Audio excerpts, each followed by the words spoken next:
probability trading strategy, you're full of crap. Things aren't working, then that's a quick trip to the poorhouse. To learn how to drive the beater before you can drive the Lamborghini. Now you're playing with the house's money.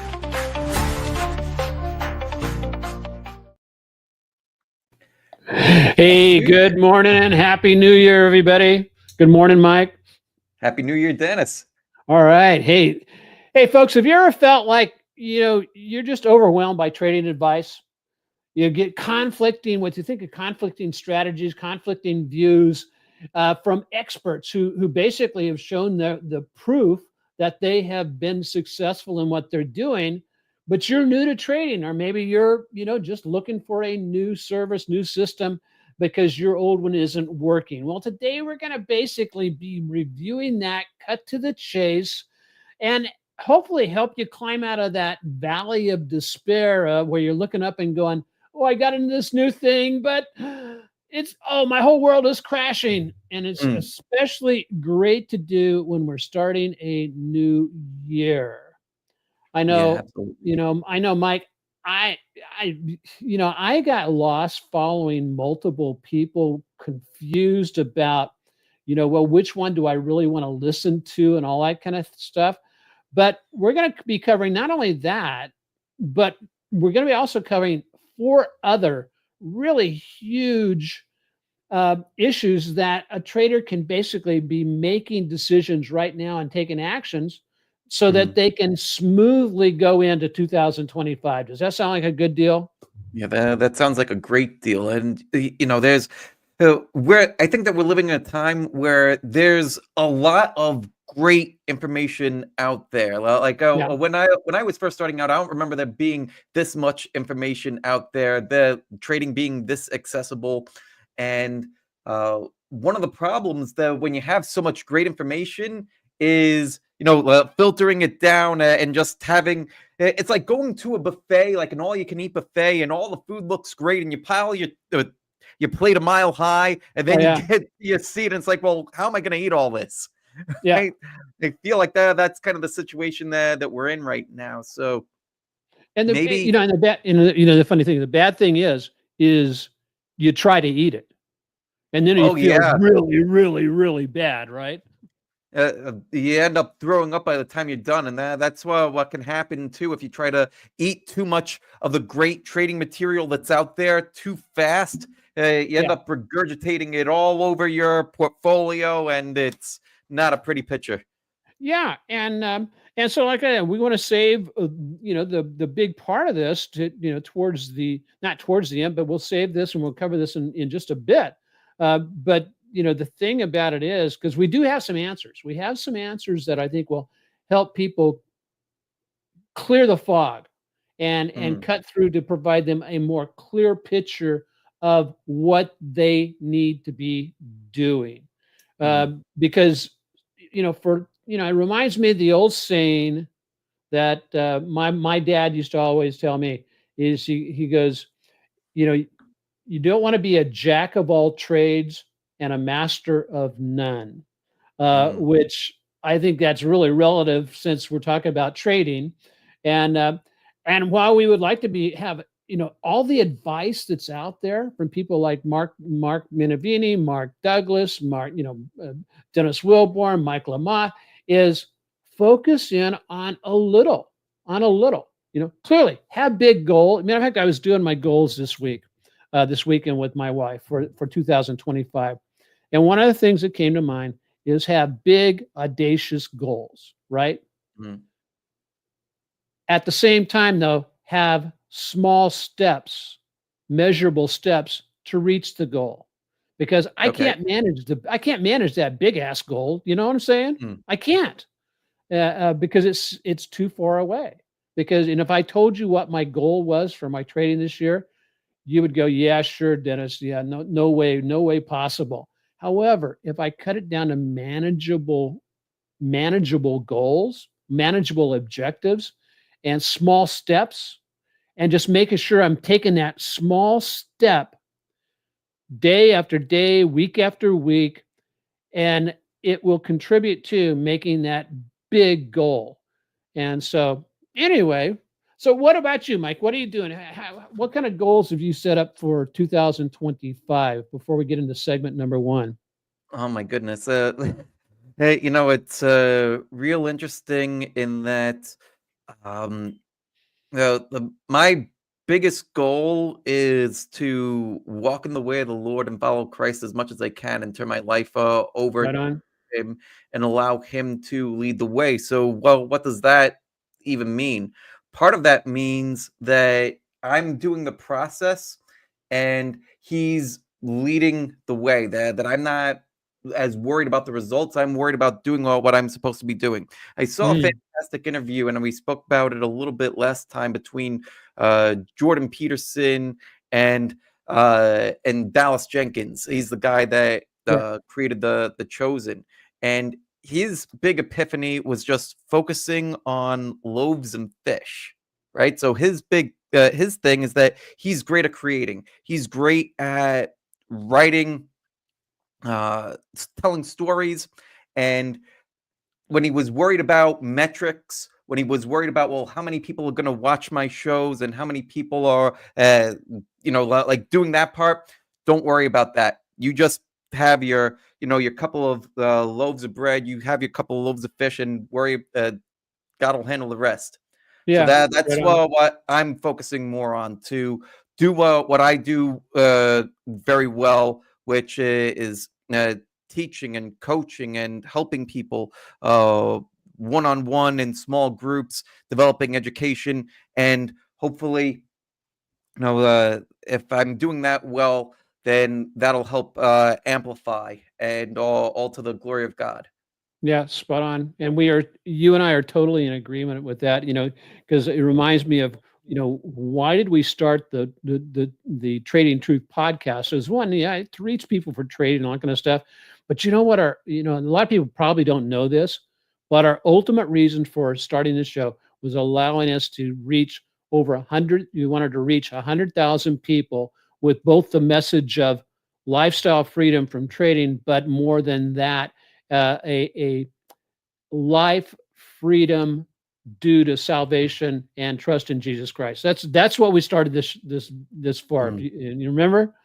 And Yeah. and so and sometimes it's good to go back and remember throughout history the people who tend to be more successful. That people go back and not live in the past, but remember the commitments of the past, so that then they Mm. can take that and progress into the future.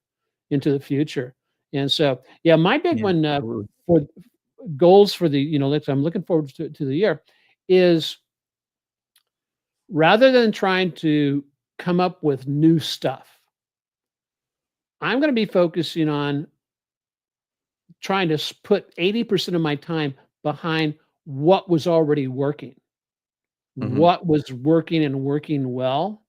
And then because oftentimes, especially if you're a creator, you want to generate and create new things to see, that it's going to attract people to your YouTube channel, attract people to your podcast or whatever.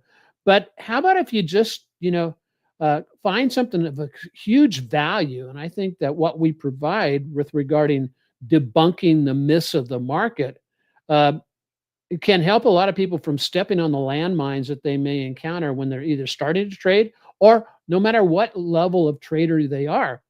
And so let's do more of what works. And so that's Mhm. one of a couple of things. That's part of my thoughts.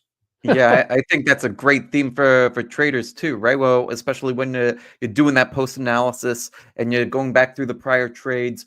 Focus on, take a look at your 5, 10 biggest winners of the year and see, well, what worked so well with those, Right and on. how can I replicate more of that? Well, when I did that process, I found out that uh, I really had 3 tremendous months in 2024. The rest were, okay months, but it Yeah, was yeah, really 3 months that took the whole equity curve way up. right. So it's not about more being more and just putting on more and more trades. It's less being more and trading at the right time. Exactly, exactly. And that's one of the things I brought into 2025 is, uh, I would, I, you know, I basically say that I want to be trading during the final hour of the day, and Mm, or after hours is when I do my, putting in my conditional orders and that kind of stuff. Well, right, right. I Same I here. I, ca- I caught myself last year because I want to be aware of what's going on in the market so I can basically comment and let the autopilot trading members know, what I'm looking at. I caught Right. myself, falling into the trap of I'd go and take a peek like real early in the Mm. morning. And then sometimes that peak would lead to, oh, well, I'll just put in a little small position here, or maybe I'll just adjust this a little bit. Where, whereas, and whereas when what's a proven winner for me is do my do my research outside of market hours, put in my conditional orders that take care that are basically fire and forget orders. I don't have to worry about them after hours on Saturday and Sunday, and I'm done from there. And then checking in only at the end of the day. In other words, the last hour of the day, I'll go in and check in because why is that? Well, the reason I want to check in just at the end of the day is because by that time, all the noise for the day is over. Mhm. And if I'm going to get a candlestick reversal signal, I'm closer to the end of the story for the day. Because oftentimes you go first hour of the day, you check out your candlestick and go, oh, this is going to be a great day. I'm so excited. And you put in a dumbass order, right?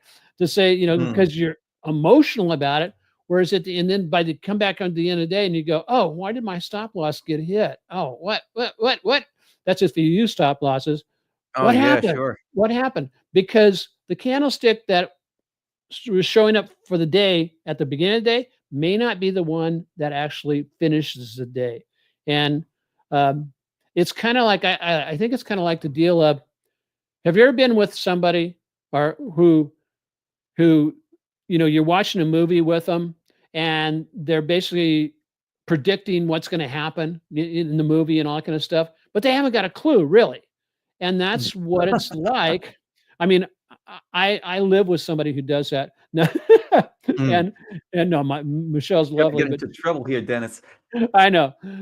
But the thing about it is we don't know, and we're only fooling ourselves when we take that a first emotional step. So Mm. anyway, that's good stuff, Mike.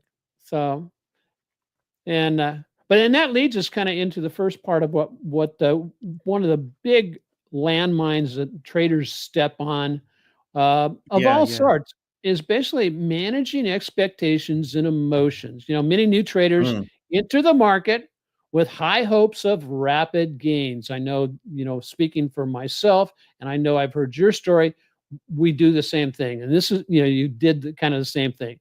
It's fueled, especially now, there's so much information out there. It's fueled by social media, the Lamborghini story, but it's unrealistic promises of returns.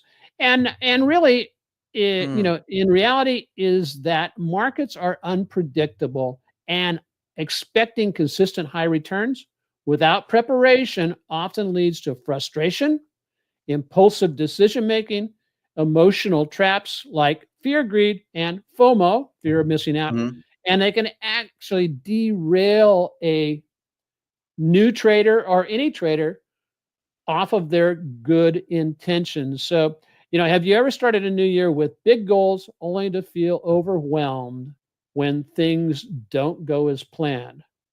Have you? Uh, yeah, I know that I have. I think that if you end up if you try to go too far too fast, you end up almost like you're drinking from a fire hose with all the Mm, kind of information that you're trying to take in. So let's say that you sign up for uh, this person, and this person's service, and it's all great information, and you're trying to take it all in because, well, I have this big goal that I want 2025 to be a huge, huge year, and I want this to finally be the year that I make it as a trader. So I'm gonna sign up to everybody's service and try to like take the best of each one, Right. right? And Right. I'm all in. This sounds like a great idea on paper, Yeah. and then you start to get into it, and there's a great chunk of information over here, and a great chunk of information over here, and a great chunk of information over here, and it's like you're that guy at the buffet, and now you've got three big plates of food to eat, and well, where do you even start? Yeah. No, without a doubt. Without a doubt. It just um that's one of the areas, but also there's the area of somebody comes in. I think that the big risk that a lot of people have is they come into new trading, and a lot of people like to start at the beginning of the year, right? Well, Yeah. remember that Uh, there's Quitters Friday, that has the second Friday of the new year, where the majority of people just basically hang it up on their New mm, Year's resolutions or whatever thing they've modified and changed. And part of the reasons why, for traders is they're starting something without a significant plan, and we'll get into that here shortly. And we're going to be hitting on that aspect of what do you do, and we'll be answering that question here shortly. What do you do when you have all these various influences on you? But I think part of this thing with the new year, starting the year with the big goals, it gets back to also your beliefs. In other mm, words, um, what are your beliefs? And if your beliefs tell you, in there's false beliefs and there's limiting beliefs. Limiting beliefs are the ones we tell ourselves, well, I've never been able to be successful in the stock market, or I'm always falling short of my expectations. And so when someone sets up those big goals for the beginning of the year, if that belief that's behind them is saying, it's actually laughing at you, right? It's going, mm. you think you're going to make that? You're so full of, what? And the fact of the matter is the mindset hasn't been conditioned to become a winner and get to the point where you can get the big returns. I like to think of it like this, and this is a trap that I fell into for a number of years. So, uh, you're January 1st, your Right. P&L is set back to zero, right? And Exactly. you Yeah. have this knowledge that everybody's P&L is back to zero, and it's like, all right, let's see like how we could get going. And it's almost like living in New York. I've been a Jets fan. I never really liked the Mets, but I have plenty of friends that are Mets fans, and everybody's Sure. always looking forward to the beginning of the season because you're back to zero, right? And then, well, what happens with these two teams most years, right? And the Mets actually had a decent year last year, but most of the time, what happens is you have a couple of wins, and then all of a sudden the losing streak happens, and oh, there goes the whole season, and it's Yeah. blown. Well, that's what can happen if you're the type of person that's looking at January 1st, my P&L is at zero. Okay, there it starts to go. It's going up. All right, we're in the green, where we're going in the right way. And then you Right. want to hold on to that so tightly that you end up mismanaging trades, Mm, right? yeah. Because I'm up 2%, 5%. I don't want to give that back. And if you start to have a little bit of a losing streak, which, by the way, is perfectly natural in any trading system. Statistically, you will have a losing streak over the course of any 100 trades, 200 trades. It's Yes. built in there. So if you mismanage that and you start to get scared because, well, the stats are playing themselves out, then you could end up having a snowball effect where you dig yourself into a deeper hole and it becomes harder to climb out of that hole. Yeah. And well, you get into this kind of is like I think I think what when I hear you describe that, I was stuck in one for the longest time. I call it the death spiral, the death The spiral. death And spiral. everything you do, everything a person does tends to contribute to, again, the belief, oh, I'm a crappy trader, or I always lose, and it contributes and um, reinforces the limiting and false beliefs that result in bringing you down. And so I think part of the deal is, um, you need, a person needs to, one, have expectations that are based on, I think, based on a strong, clear plan that includes risk management and that type of thing. And they need that, uh, and then also understand the probability of success. And okay, in other words, I know I trade a system that gets somewhere between, 50, 55, 60% win loss ratio, right? Mhm. And so that tells me right off the bat, and I understand this, is that means that 50% of the time, or maybe 45% of the time, or maybe 40% of the time, I'm going to have a losing trade. It's just, while I do my best to hit my targets for getting into the trade, according to the three setups that follow, just three. That's all I follow. According to those setups, and I do my best to follow those. You know what? Sometimes it doesn't work, and I had that's where having the risk management plan in place. And I know you've done that wonderful book about planning. Having a business plan for your trading. But Mhm. traders without, I think there's a contributory factor back to part one, which is expectations, is trading without a disciplined strategy leads to impulsive decisions and significant financial loss. A robust trading plan detailing entry points, position sizing, risk parameters is critical to success and equally crucial in protecting capital through proper risk management, just to survive the ebbs and the flows of the market that are absolutely normal. So, how confident, I think, is it a deal of just confidence? Uh, in other words, a person starts the year, and if they don't have these things in place, how can they really be confident about what they're doing? What kind of lies do they tell themselves to boost up their confidence? Well, I think that that's where people might get caught up in trying to uh, sign up for too much education all at once because they Okay. think that, well, if I've got this guy helping me and that guy helping me and this guy helping me and I've got all these courses, I've got all these books, I've got all the knowledge, then I think that they start to see that as an action. Oh, yeah, that's interesting. I So think so that in they other start to words, see that as an action, and I think that it's not really an action though, right? Like maybe it's a first step, but it would almost be the equivalent of like you signed up for the gym. Well, that's wonderful.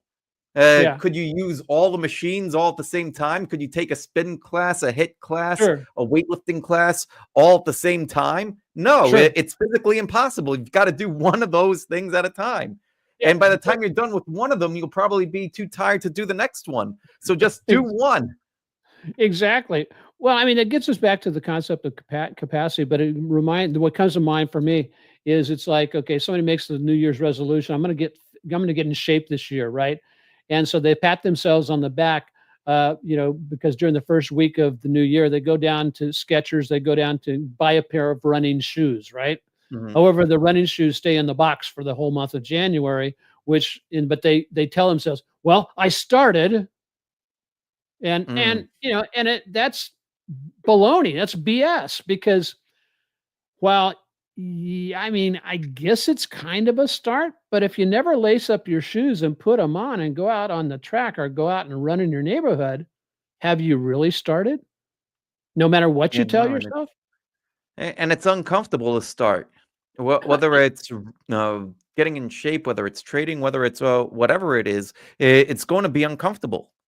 Oh yeah, yeah, And there will be plenty of great reasons to not do it. It's too cold out. I'm too busy. There's so much stuff. Yeah, we've got to carve out time to make our if we want our goals to happen, we've got to carve out time for them. yeah. If we And don't, even then we better be satisfied with whatever the status quo was, because that's what we're going to have a lot more of. ooh, that's you're stepping on a lot of toes there with that status quo thing, man. I really think, because I think people Sorry. can be For no, sure. I mean, no. I mean, we're not here to basically, we're not gonna soft, uh, uh, you know, we're gonna tell it the way it is. I think that Jim Rohn, and you know who Jim Rohn is, a very great philosopher and all that kind of stuff. Oh yeah, I think sure. I love Jim Rohn. he basically said something along this line. I'll paraphrase: is uh, he says, yeah, it's hard to do the right thing and to set yourself up for success. It's hard. Um, Yeah.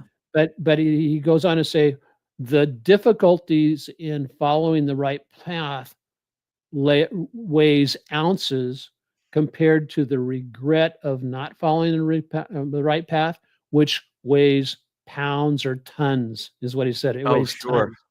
tons. The regret, and that's one of the things. I'm very thankful. I don't know. I like to push the rock up the hill, and I still am pushing the rock up the hill because I'm not done yet. And Mhm. and the thing about it is, which means I still have large goals. That, in matter of fact, my wife and I sat down and we worked on our goals yesterday. And people would say, "Well, what are you doing that for? And you guys should just be enjoying life." Well, let me tell you, I can't enjoy life unless I have goals to shoot for. And anybody who's past Amen. 55, and if you don't have any goals, Ben Franklin said, or maybe it was Mark Twain, said something along the lines of this. He goes, "Most people die when they're 25, but they wait till they're 75 to be buried." And I don't want to live a life like that. And I don't think if you tune it into our sessions that Mike and I do, I don't think you want to live that way either. And Mhm. and you need to jump in and just say, tell us in your comments, hey, you do want to live, do you want to live like you're dead, or do Jimmy Buffett wrote the song, uh, Hmm. I'd rather die while I'm living than live like I'm dead. The Oh, wow. anyway, wow, we're on a roll today for the first one for the for There you the go. for the new year. Yeah, 2025. All right. So, And what's the next one? uh next one is basically insufficient preparation and understanding market context. Successful trading demands a solid Mm, foundation in market mechanics, financial right. instruments, and economic indicators, and all this type of stuff. Many new traders fail to grasp these essentials, but I think also many traders fail to understand that they don't need to know it all. They can basically, just they need to be very selective on what they know, because sometimes I think they get in trouble with trying to know it all, or they're always Right. telling themselves, "I know, I need to know more. I need to know more. I need to know more," and and that just adds to the complexity. And so, while yes, I think it's important to know the bigger picture, which this talks about, um, at the same time, how do I know one of the ways that you handle this, Mike, is you utilize the three time frame chart analysis. That Right. gives you a picture of the big picture, and then it breaks it down into smaller, granular, bite size, and where you take action off the bite size pieces, right? Yeah, so that is one thing that I look at. So when I am analyzing charts, I will use a multi-time frame analysis, so that way I'm able to see, is this idea working on a weekly chart? Is it working on a daily chart? Is it working on an intraday chart? Because sometimes you'll start to get uh, some uh, disagreement between the time frames.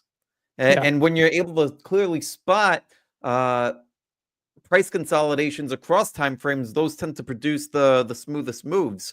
Uh, Something else that I wanted to mention too is that um, when people are trying to figure out, well, which indicator and try to add more indicators, like you were saying, I try to think of it like this. This is what page is that? That's 181 of my book here, The Trading Mind Wheel. And Right. so, well, people are focusing a lot on are that analysis part of the wheel. Well, where is it? It's yeah, right here. So if Okay. you could like picture this being a tire and you're only inflating this section here, but your Mhm. other sections are all deflated. Well, what's Right. going to happen? You're going to end up with this lumpy tire that's not going to roll properly. So maybe what you should focus on isn't pumping in the next indicator, but maybe there's other parts of your trading that need a little bit more attention. Maybe it's the risk management, maybe it's the trade management, maybe it's uh, learning more about journaling or more about mindset. Right. Right. And as you become more well-rounded in that way, your tire will be able to roll a little bit better. Oh yeah, without a doubt. It's like, so if I'm understanding you correctly, what I'm hearing you say is that there's an almost an when somebody's getting started, there's almost an overemphasis on analysis. In other words, Yes. yeah, and also I think on analysis and how do I get into the trade? I think that what people are hoping to get is to a level of certainty. Ah, okay, And unfortunately, that doesn't exist in the market. okay, Well, we can't predict. Uh, right, yeah, Beyond a certain level of analysis, you end up shooting yourself in the foot. yeah. Well, I think part of that is simplifying down to, while we can't predict, we can understand the probabilities of something happening. Yes. And so if like on a breakout, let's say there's a breakout trade. Well, I don't get excited about missing a breakout. Why is that? Well, it's because I understand that somewhere between 60 and 70% of the breakouts are followed by a pullback. Not all the Right. way to the not necessarily all the way back to the breakout price, but are do have, they'll experience a pullback. So knowing that, I it provides me certainty, and also understanding the probabilities. And if I know Okay. I have a probability that is better, on my setups, on the three setups, I know that each one of them has a higher probability than 50%. So in other words, it's 55, 60, 65% that they will wind up in a successful trade. Hmm. So, uh, so I'm certain of the probability, but also certain that, well, 40% of the time this isn't going to work. So Hmm. I've got to be prepared to take action, right? I mean, Right. you do something, you do the same thing, right? Hmm. What happened? Okay. Yeah, as far as figuring out odds and probabilities and knowing that, yeah, for me, I'm the opposite. 45% of my trades work and 55% of them don't. Okay. But the way that I make up the difference is that most of the trades uh, will go about a little bit more than two times what I've risked. Okay. Right. So, because of that, it ends up working out in my favor as well. All I Yeah. have to do is to continue to play the game and to continue to play the game consistently, meaning that I'm not throwing in random stuff. Because if I start to throw in random stuff, then that it throws the whole game out of whack. Right on. Yeah. Good. I'm Well, playing small again. if you throw in random things, you're changing the variables to the process, and by changing the variables, you change the probability. Yeah. And and so that's one of the things. And I think we've talked in the past, you don't have to be a statistician to to basically understand the probabilities of trading. What you need is to grab a book like Mike's book, my book, where it talks about, and we talk in the books about you know uh, um, probabilities, but also we talk about the setups that have a high probability of success. Now, Mhm. what do I mean by high probability of success? In it, I think um, Burkowski, the guy who did all the probabilities on the various chart patterns and all that kind of stuff, he basically said that is if you have a probability of something going to be successful of greater than 55%, then you have a strong edge. And Mhm. so it's understanding what is my edge, and then like Mark Douglas said, is when I have a setup that basically is in favor of my edge, I have to. I have to take that trade, because if I don't take that trade, I'm violating my rules. Woo. Yeah, but that's on getting in. What about the plan? So I think that people really learn really fast the getting in part. Now they may not get in exactly the right plus spot and all that kind of stuff, but they don't have a clue on where to get out. In Mhm. other words, how many times have you coached somebody or mentored somebody and they'd say, well, I went up 10 or 15 or 20% and I didn't take profits. And oh, now it turned back against me and it started falling and it got to where I had no profits and it got to a negative 10% profit and it fell to 20%. What am I going to do? And because they don't have a plan for how to handle that. And so that's what I'm saying. They don't know how to exit. Mhm. And which gets back to what? It gets back to that aspect of uh, of trade management, but also understanding. I think understanding the dynamics of the price action. Yeah, I think that it's knowing your profitability sandwich. I think that's a new name that I just came up with right now, the profitability sandwich. And I'm thinking of like for those of you, if you've ever been to a New York deli, or if you could imagine this, sometimes you walk in and they pile the deli meat a mile high, right? And that's your sandwich. That's your profits in there.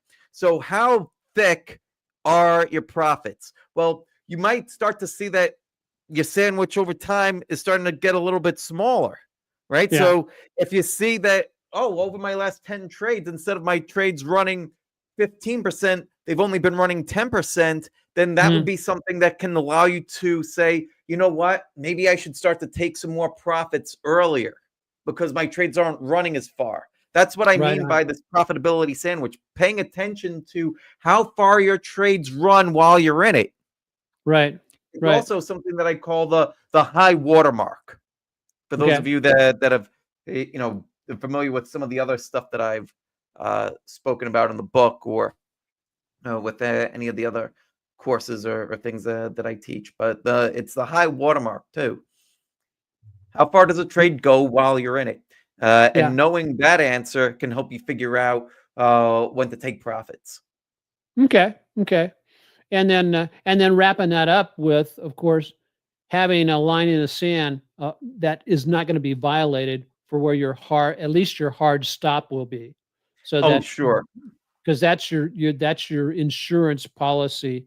Uh, and so one of the other things that reminds me of, Mike, is that if all of a sudden your trades aren't hitting your high water mark, let's say you want to be a 2-to-1 trader where your risk reward risk is 2-to-1, is that if it starts coming back where all of a sudden now it's hitting 1.5 or 1-to-1 or something like that, that can oftentimes foretell that the overall market may be weakening and it's Hmm. time to make some adjustments on tightening your stops so you don't have to sit there. Let's say you have a 7% stop loss and you're up, let's say 10%.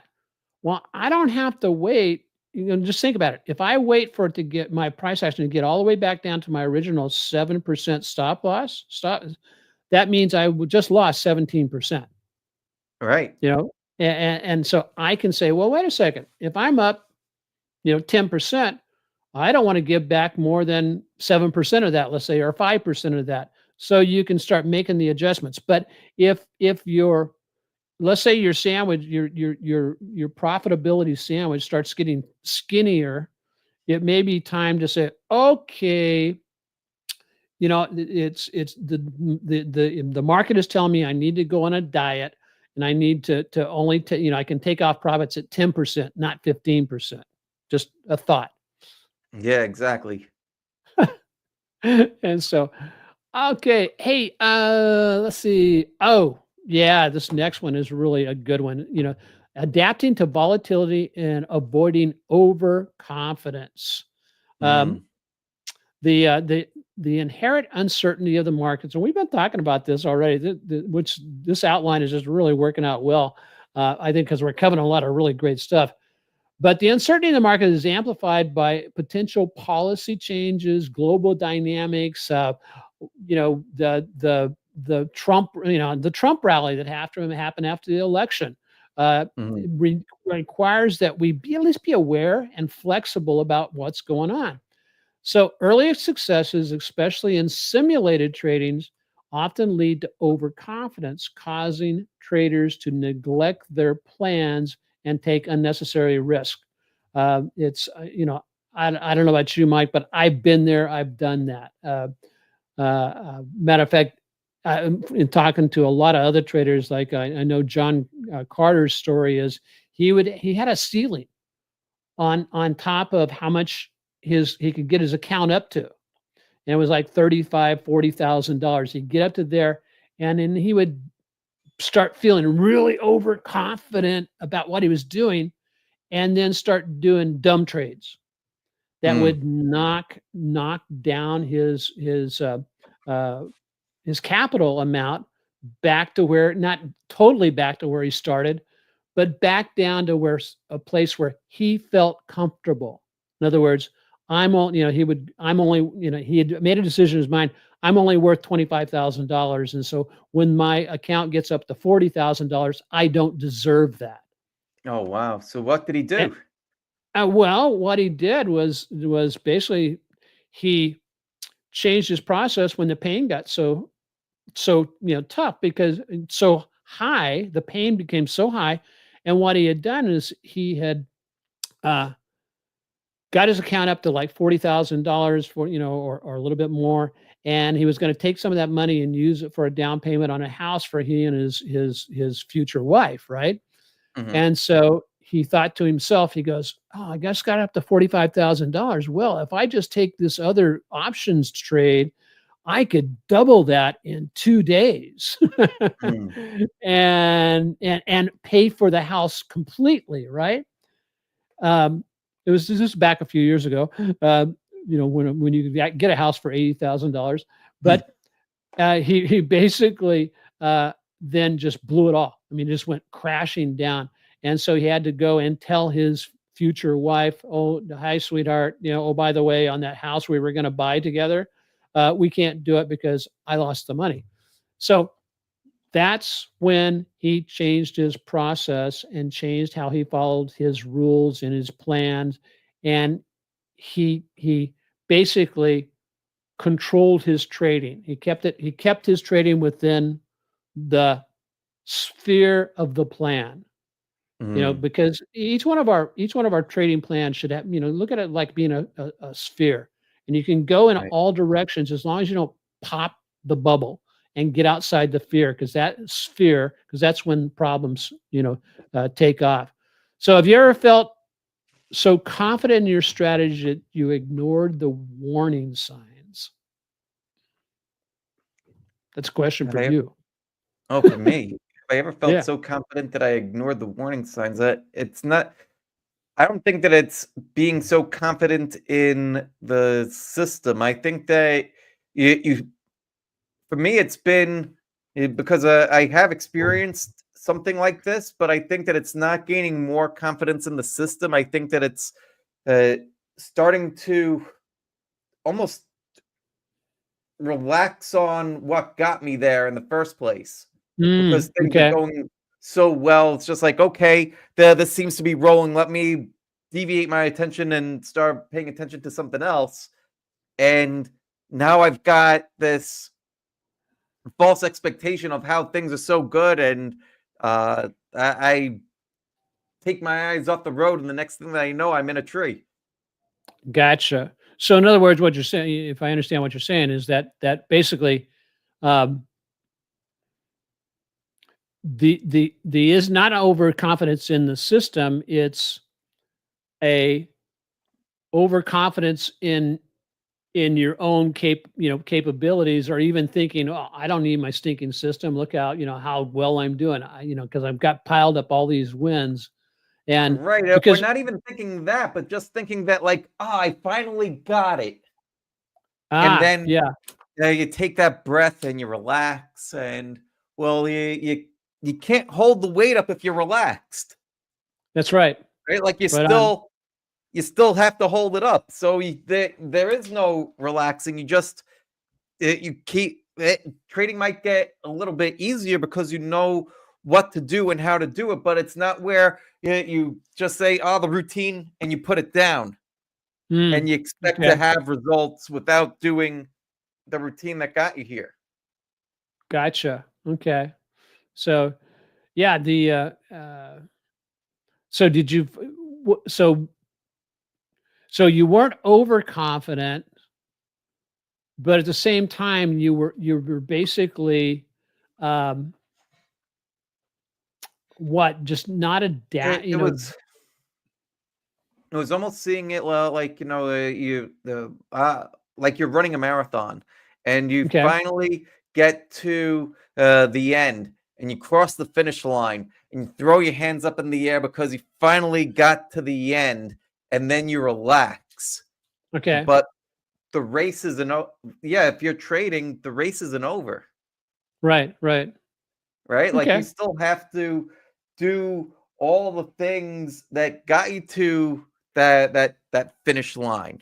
yeah, And if you yeah, stop doing those things, then oh, y- that's what when your equity curve starts to go. Like uh, if you did all of your analysis, you made all of your trading plans, you position size correctly, you have your rules, you have all that in place. You get to that equity curve high. Let's say you're right, at that $40,000 level, and it's like, all right, I've hit my goal.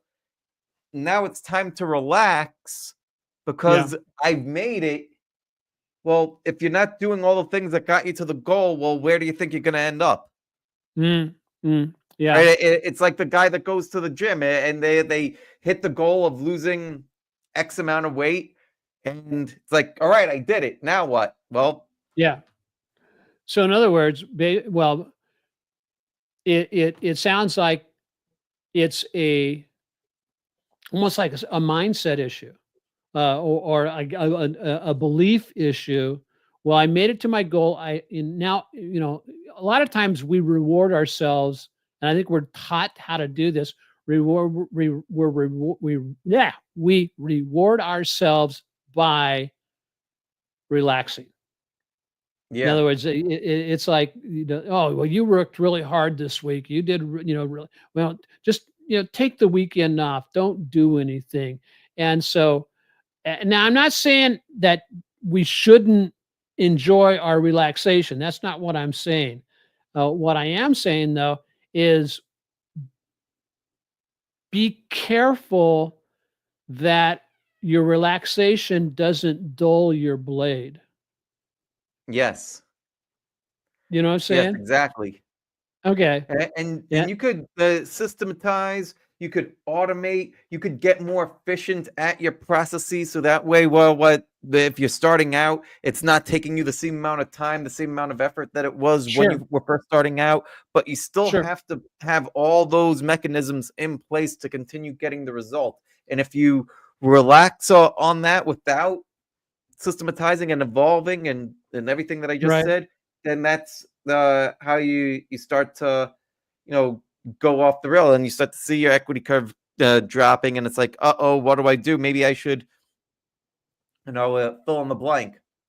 Yeah, yeah, and typically, whenever you get to that point where your equity curve is starting to fall, is a lot of times that can cause emotional responses and emotional decision making that are that tend to not result in positive outcomes after that.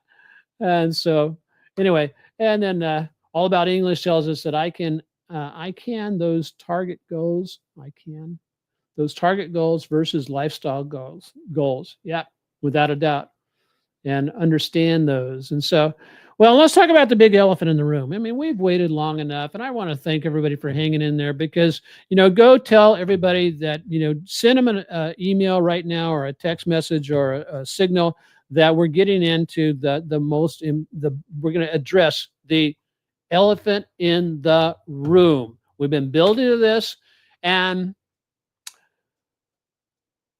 I'll just start it out by saying that that we're going to talk about the overload from expert systems and over trading. We're going to primarily focus on how do you avoid what we call the shiny object syndrome of wanting to know more, know more, know more, know more, not know more, but know Mm. more, because oftentimes wanting to know more doesn't really lead to wisdom. It just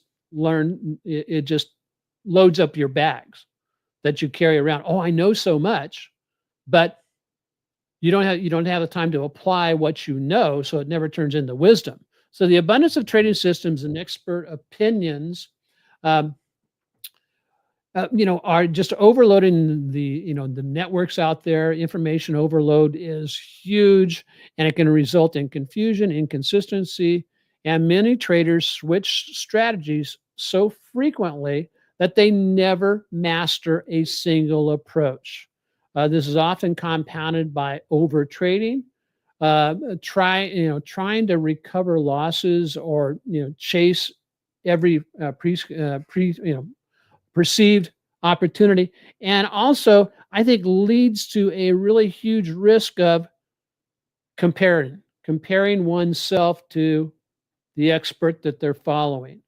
So, Mike, I know this is the biggie. So, what's your thoughts on this? Have you ever felt paralyzed, or do you think that people feel paralyzed by all the advice and strategies that are out there and unsure about either where to start, where to continue, what to do? Yeah. It, And I think it that can you be could fall in a daunting. couple of different camps with this. I think that you could fall into that first camp where you're that guy at the buffet that's loading up your plates, and you've got the three different plates here and they all look fantastic. Right. I think that you could also be the kind of person that just finished that marathon, and you hit your goal, you hit your trading goal, and then you start to Sure. relax. And because you start to relax, you start to things start to go off the rails a little bit, and then you might start to question, well, this thing's not working anymore, so let me go get another expert that can help. Yeah. Right? Because they're not blaming the them relaxing on what they were doing. They're blaming, oh well, it's the whole system that's not working anymore. Let me go find somebody else Okay. that can help. And then you're basically starting from square one again, and trying to ramp up, or maybe not quite from square one, but because there are some basics that can be universally applied, but you're not starting. You're not like picking up where you left off. You're like starting maybe midway and then trying to get back up, and then maybe you hit a goal and then you relax again and you start back here. Oh well, let me go try somebody else. And you end up being in this start stop, and it's enough to drive anybody nuts, I think. Yeah. There was some studies, and I think I put it over on the YouTube channel about it. But there's some studies that are out there talk about the process of whenever you start something new. And whenever you start something new, there's this enthusiasm, and you're going, "Oh, this is gonna be the best thing in the whole world. Oh, I'm so happy," and all that kind of stuff, and it's so great. And it's called somebody but anyway, it's uneducated enthusiasm. And oftentimes you run up to the peak, and there's a peak in this graph. And the first, and this is right out of the gate, you run up there thinking, oh, you know more than you know, and that's called the peak of ignorance. Okay, and then all of a sudden you start learning this stuff, right? And you're going, oh, what? You mean I have to apply myself? I have to spend 15 minutes a day learning how to do this type of trading and learn how to this process works. I have to spend 15 minutes a day for 90 days. I know that's what I expect out of the people who sign up for the autopilot trading service. Is I give you a 90-day training session, 90-day training program called Flight Path to Profits. It takes you where, if you walk all the way through it and finish it, I will guarantee you will know and be able to trust yourself and also trust the system, which are two important ingredients. However, shortly after you start learning stuff, the pathway of this chart starts going down to what's called the valley of despair. And everybody reaches the valley of despair, and the only thing you can do is look up.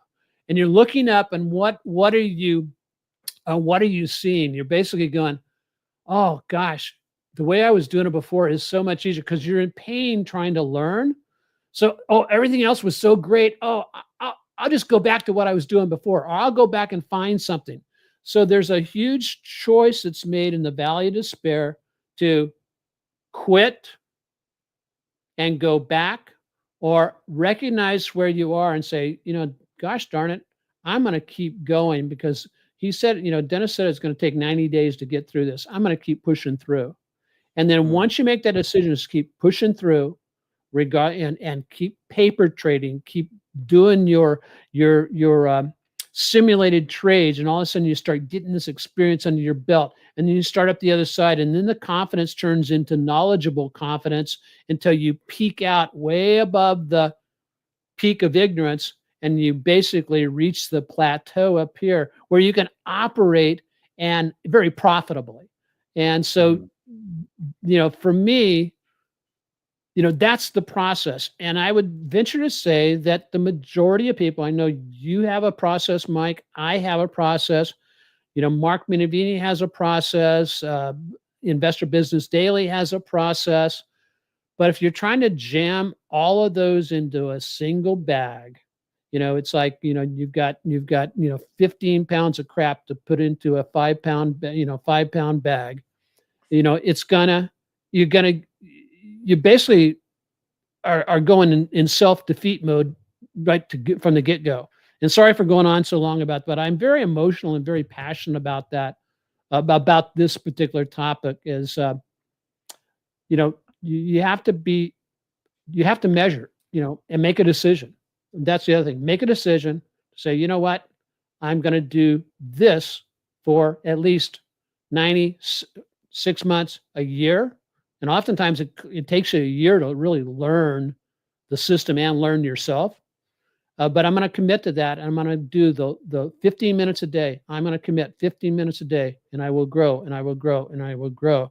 Because I think that oftentimes what happens is, and please talk to this, is when you're following multiple people, you physically don't have the capacity to understand everything, or the capacity to execute everything.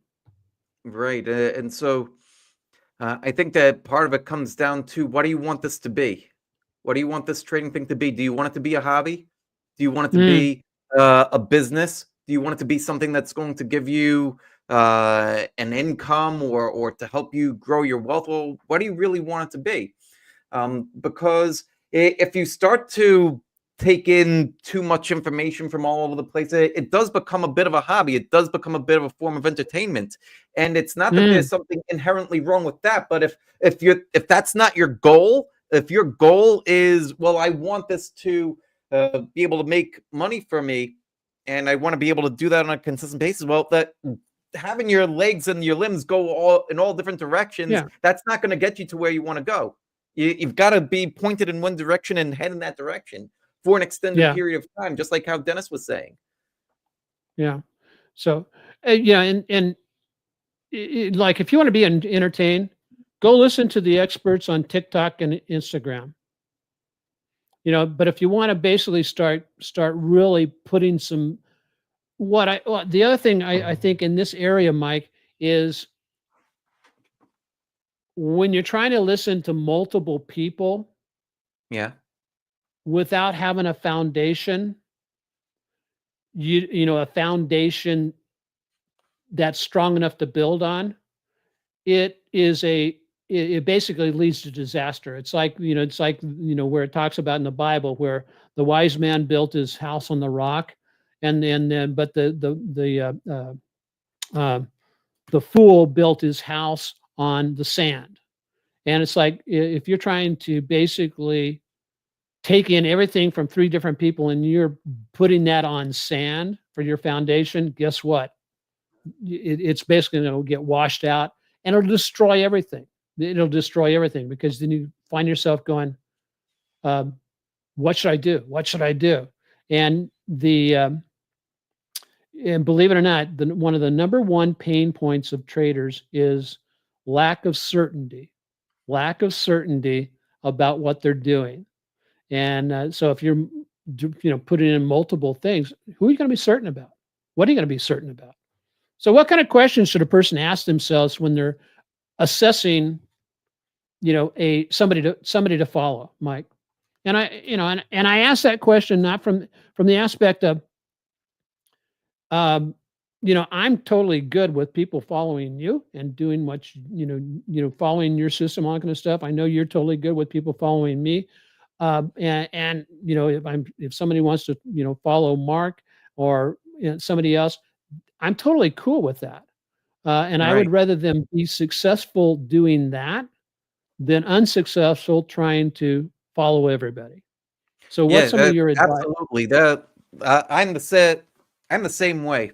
So here's a couple of things that I think that might be useful to people trying to figure out. Well, who or what am I going to follow and learn from and try to be consistent. I would start off with the goals, right? The new year, new goals and everything. So, Sure. well, what are my goals? What are the goals of the person that I'm following? Are they trying to lead Right me on. to a championship? Are they trying to lead me to be able to trade part time after hours? Well, what are the goals of this person? Am I trying to swing trade? Am I trying to day trade? Am I trying to be a position trader? Well, what are the Yeah. goals of this person? And do they align with what I'm doing? Because you could have the best trader in the world trying to teach you what they're doing, but if they're doing a completely different style than what you're willing or able to, or if doesn't match what you want to do, then that's no good.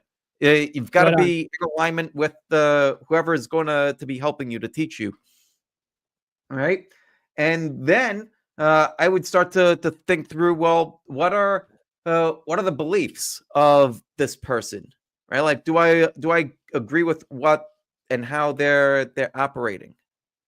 Okay. Are the do I agree with their particular style?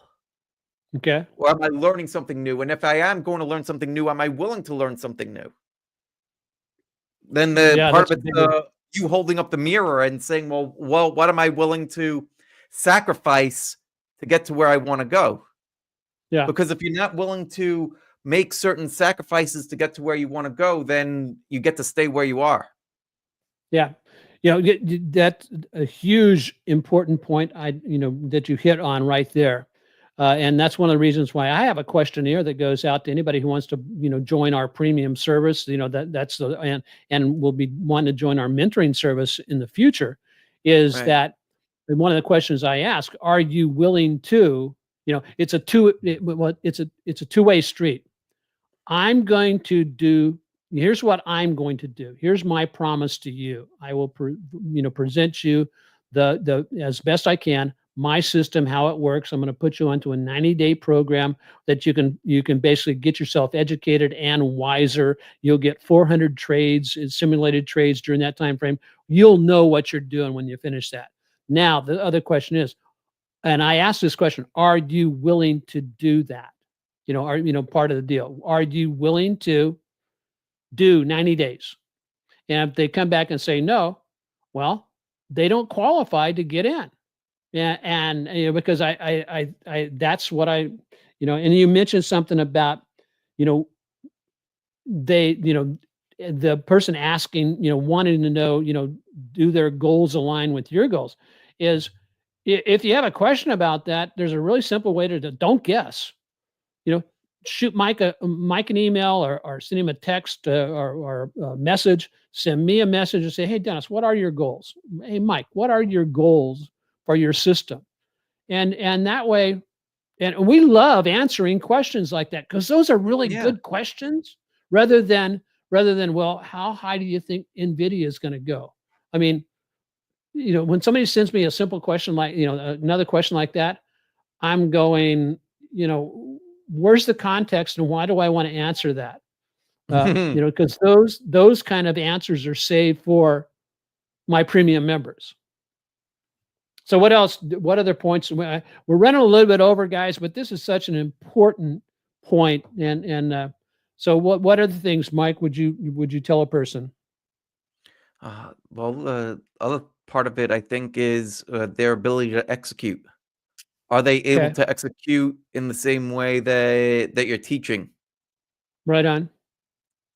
Um, so let's say that you find Dennis or you find me, and you say, okay, am I able to execute in the same way that these guys are executing? Well, am I able to, or am I able to, or am I even willing to learn how to set up conditional orders at night?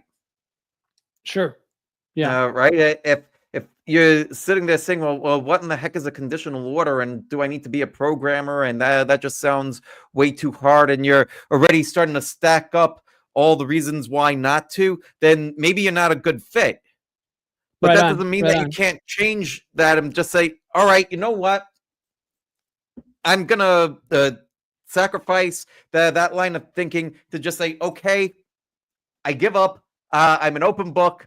Teach me, and where you lead, I will do my best to follow and give it my all. On.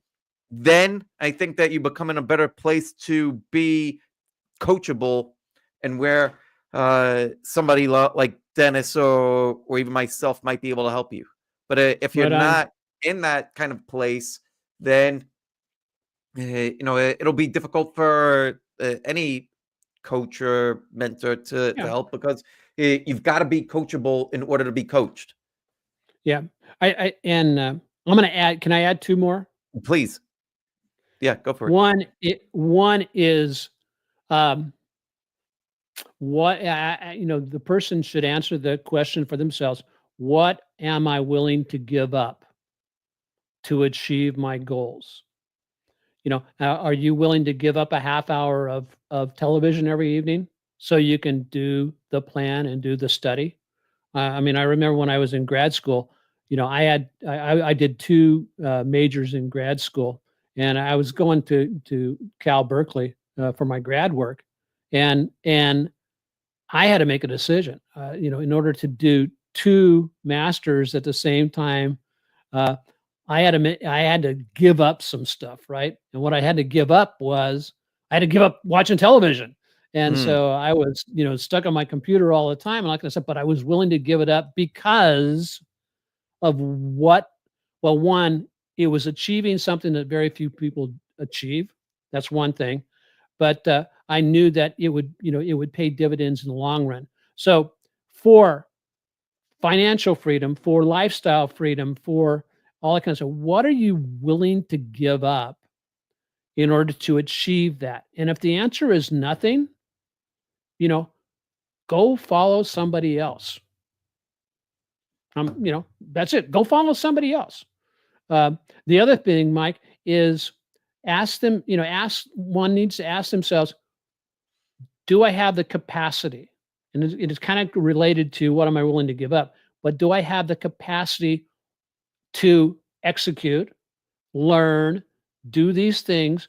Because initially during the first 90 days, you're going to be learning a lot and it's going to be taking some time out of your schedule to learn it all. Uh, but you will reach a point all of a sudden where rather than spending a half hour a day or 15 minutes a day, you're down to where I'm doing, an hour a week. And so there, that is the payoff. And then I can spend that hour a week for the rest of my life, rest of my life, Mm. generating a return of 20, 30, 40% on a yearly basis. Is, is that worth it? Is that worth the sacrifice? So anyway, any last and finals, man? We covered a lot of good stuff today. Yeah, I think so. I think so. You know, I think that what I would leave people with at this point is obviously Dennis and myself too. Well, we're here and we want to help you. So Right on. if you have questions after listening to this kind of stuff, just put them down into the comments. I know that Dennis answers all of his comments. I answer the ones that come to me too. Email, send up a smoke signal, whatever you got to do. We're here and we genuinely want to help you get to where you want to be. And whether Right that on. ends up being, wherever that ends up going, we want to help you get there. So Okay. send in your questions and we'll do our best to help you get to where you want to go. So I agree wholeheartedly. So hey guys, everybody, thanks for joining us. And I want to invite everybody who's listening. One, bring a guest next week, so we can reach. Oh, you need to bring a guest next week because we have a special guest, Oh yeah, that's right. Jason Shapiro, who is highlighted in the book The Unknown Market Wizards by Jack Swager. And so Jason is going to be sharing what his market myths are that he works on debunking for the people who follow him. So I think I'm really looking forward to that. So make sure you subscribe over on the Spotify, Mike's YouTube, my YouTube.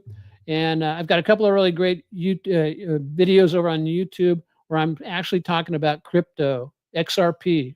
So go check it out. Anyway, All right. so aloha. God bless everybody. Thanks, Mike. Take care. Thanks, Dennis. Bye, everybody.